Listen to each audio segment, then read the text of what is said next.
जी बहुत शुक्रिया जनाब चेयरमैन साहब। मैं सदर जमहूरिया के खुतबे के मोशन के खिलाफ बोलने के लिए खड़ा हुआ हूँ और मैं अपनी बात का आगाज़ उस मुल्क का नाम लेकर करना चाहता हूँ जिसका नाम लेने से हमारे मुल्क के वज़ीर आज़म डरते हैं और कांपते हैं। उस मुल्क का नाम चाइना है और इस चीन ने 45 साल के बाद भारत और चीन की सरहद पर हमारे 20 सिपाहियों को मार दिया और उनकी मौत, उनकी शहादत रायगा जाने दे रही हुकूमत। जिस मुकाम पर इनको मारा गया था उस मुकाम पर आज भारत की फौज PP4 PP8 तक हम पेट्रोलिंग नहीं कर सकते। आज अरुणाचल प्रदेश में चीन, भारत के LAC में चीन ने गांव को बसा दिया।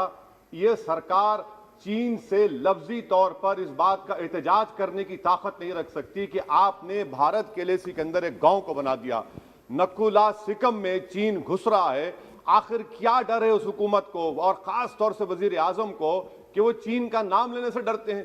भाई, मुल्क की सालिमियत का मसला है, मुल्क की जमीन पर चीन कब्जा करते जा रहा है और भारत के वजीर आजम चीन का नाम नहीं लेते। मैं उम्मीद करता हूं कि जब वजीर आजम अपना रिप्लाई देंगे तो वो हिम्मत दिखाएंगे और चीन का नाम लेकर कहेंगे कि चीन यहां पर इन जगहों पर घुसा हुआ है।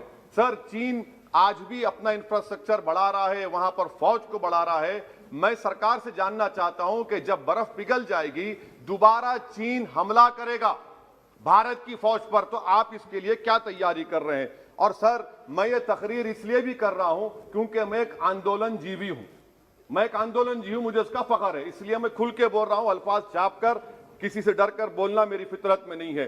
अफसोस तो इस बात का होता है सर कि जिस जगह पर हमको इंफ्रास्ट्रक्चर बनाना था हमने टिकरी पर बना दिया, जिस जगह पर हमको वो इंफ्रास्ट्रक्चर बनाना था हमने सिंगूर में बना दिया, जो इंफ्रास्ट्रक्चर की जरूरत थी हमने गाजीपुर पर बना दिया, अरुणाचल प्रदेश में नहीं बनाया। आखिर हो क्या रहा है?